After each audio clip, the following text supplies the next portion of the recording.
دوسری رکعت کے سجدے سے فارغ ہو کر بیٹھ جائیں اور التحیات پڑھیں۔ مسلم شریف میں حضرت عائشہ رضی اللہ عنہ فرماتی ہیں کہ رسول خدا صلی اللہ علیہ وسلم ہر دو رکعت پر التحیات پڑھتے تھے۔ قاعدے کا طریقہ یہ ہے کہ بایاں پاؤں بچھا کر اس پر بیٹھ جائیں اور سیدھا پیر اس طرح کھڑا کر لیں کہ اس کی انگلیاں مڑ کر قبلہ رخ ہو جائیں۔ مسلم شریف میں حضرت عائشہ رضی اللہ عنہ سے مروی ہے کہ رسول اللہ صلی اللہ علیہ وسلم اپنے بائیں پاؤں کو بچھاتے تھے اور سیدھا پیر کھڑا رکھتے تھے۔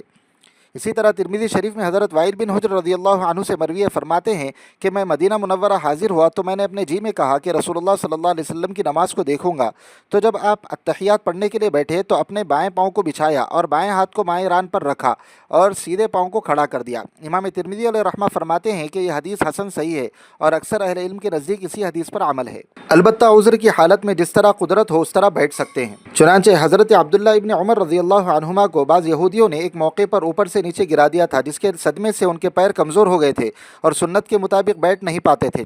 بخاری شریف میں حضرت عبد الرحمن بن قاسم کہتے ہیں، مجھے عبداللہ بن عمر نے بتایا کہ انہوں نے حضرت عبداللہ بن عمر رضی اللہ عنہما کو نماز میں آلتی پالتی مار کر بیٹھتے دیکھا تو وہ بھی اسی طرح آلتی پالتی مار کر بیٹھے۔